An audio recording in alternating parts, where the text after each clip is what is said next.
Hiniling ng kampo ni dating Pangulong Rodrigo Duterte sa International Criminal Court o ICC Pre-Trial Chamber 1 ang pagdiskwalipika sa 3 abogado ng mga biktima ng drug war sa kasong Crimes Against Humanity ni Duterte.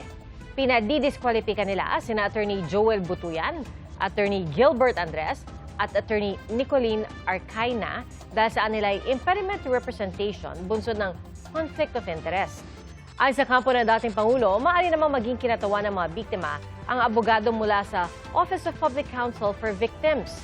Anila, may profesional na ugnayan si Arcaina kina Butuyan at Andres.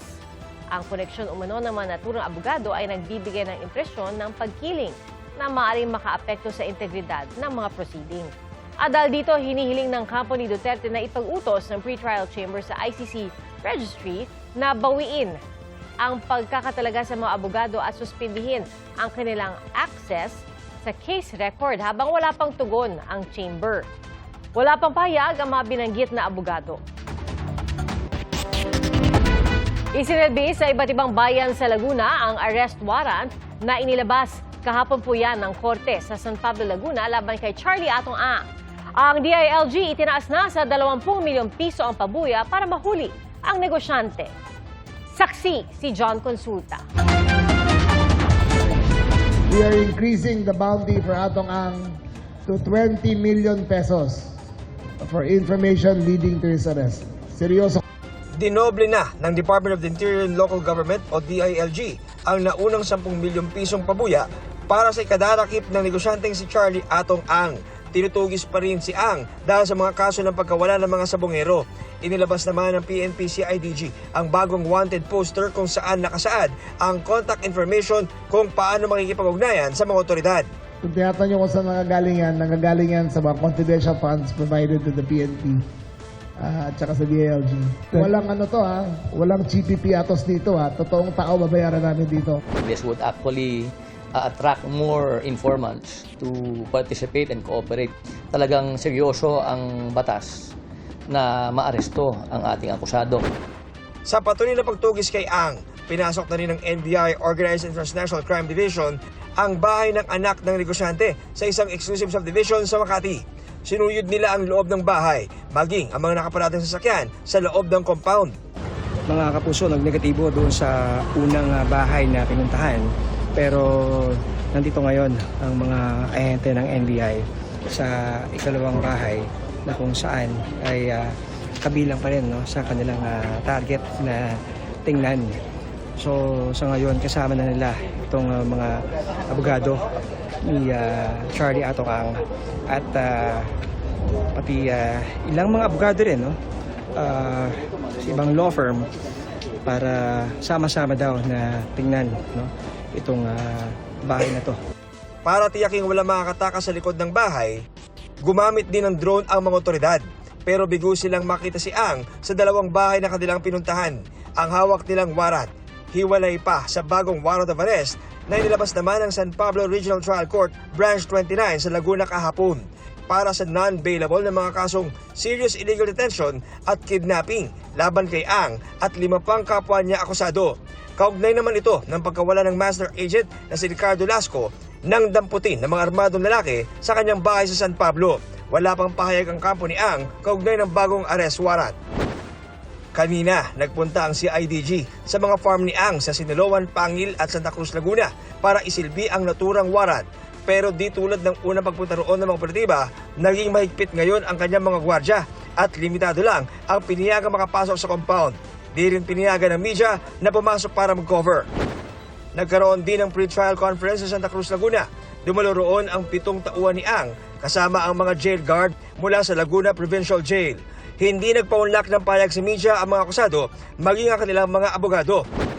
Bagaman hindi pa rin nakikita maski anino ni Ang, kinutuwa naman ng isa sa mga kaanak ng mga nawawalang sabongero ang panibagong arrest warrant pati ang mas mataas na patong sa ulo ni Ang. Sana naman may mga tao na may mabubuting loob na magturo na para naman kay Atong Ang. Sana naman lumantad na po kayo. Maawa naman kayo. Para sa GMA Integrated News, ako si John Consulta, ang inyong saksi.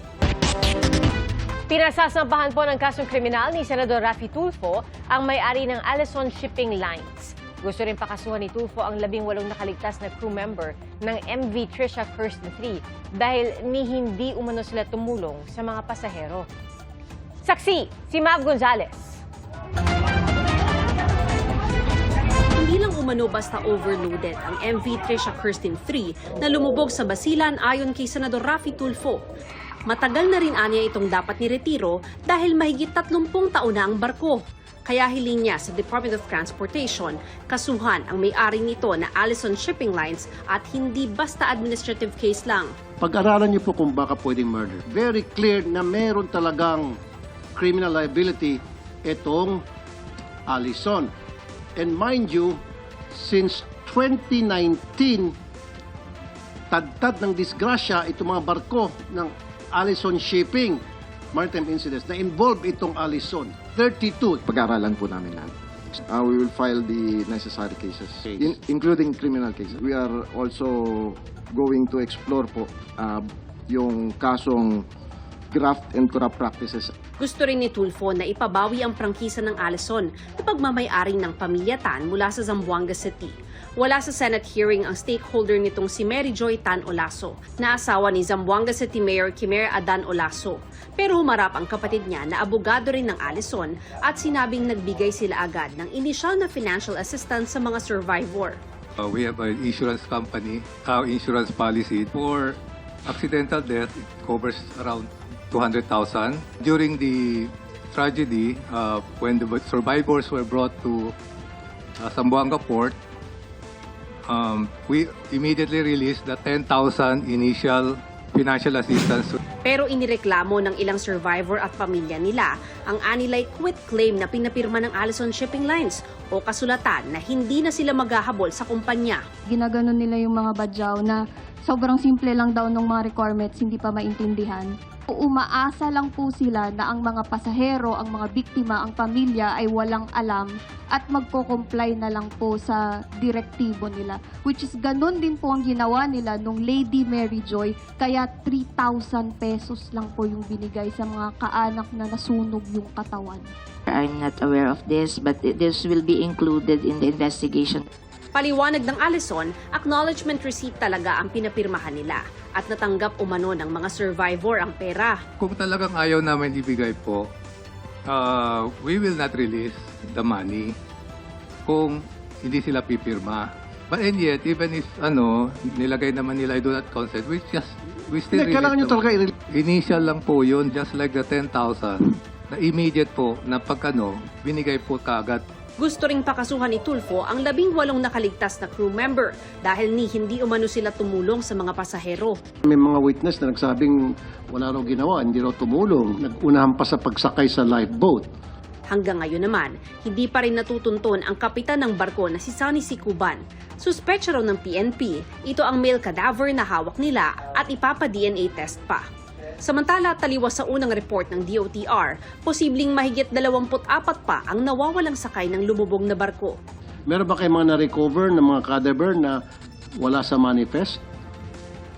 Yes, Your Honor. That's why ang sabi po namin kanina is meron hong inconsistency doon sa passenger manifest dahil doon sa pag-recover ho ng survivors and yun pong cadavers is wala ho sila doon sa manifest. Okay. Para sa GMA Integrated News, ako si Mav Gonzalez, ang inyong saksi. Dumarami ang mga dating domestic helper na nag-aaral para maging caregiver. Ayon po yan sa Department of Migrant Workers. At ayon pa sa DMW, malaki ang demand para sa mga caregivers sa Europa. Saksi, si JP Soriano. Positive, false, negative breathing. So anong gagawin natin doon? Follow-up? Follow-up medical assistant as I do rescue breathing. Blow, 1, 2, 3, 2. Blow, 1, 2, 3, 4. Cardiopulmonary resuscitation o CPR ang isa sa tinitiyak ng TESDA accredited school na ito sa Quezon City na naiintindihan ng husto ng estudyanteng si Bernadette, dating domestic helper sa Saudi Arabia. Pag naipasa ang TESDA Caregiving Course, tiyak na ang pagkakaroon niya ng NC2 o National Certificate 2 na magiging susi sa paghahanap ng trabaho sa abroad bilang caregiver. tinututukan ng training dahil sa tunay na emergency, walang take two. Saan paharap? Palayo sa'yo? Paharap po sa akin. Kailangan paharap sa'yo. Para po makita ko yung Okay, face. kung magpapamit siya. Sabi ni Bernalyn, nasa mahigit 20,000 pesos lang ang unang sahod sa Saudi noon bilang DH. Nakaranas pa raw ng pang-aabuso sa unang employer. Kalaunan, nakalipat at inalagaan ng isang lola na naging inspirasyon para mag-aral ng caregiving. Pwede po mag-elevate. Kasi po pagka DH, wala. Parang doon ka lang eh. Parang hanggat kaya mo magtrabaho, pero yun pa rin yung ano mo. Pero kung kung mag-caregiver ka, pwede kang mag-upgrade. Pwede kang magtrabaho as a nurse aide someday.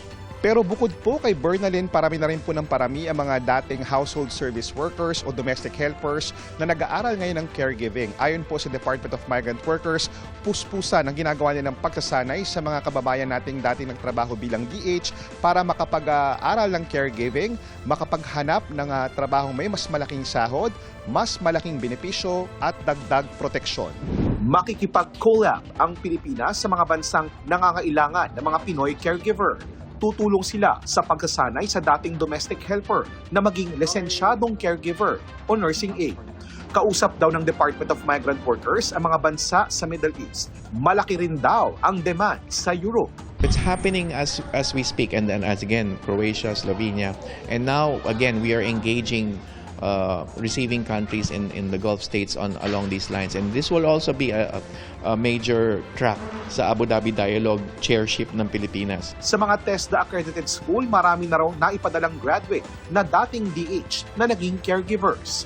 Noong panahon pa kasi noon, uso si Canada talaga ang target. Ngayon, since tumatanda na ang mundo natin, so nagsimula lumabas ang Japan, sila.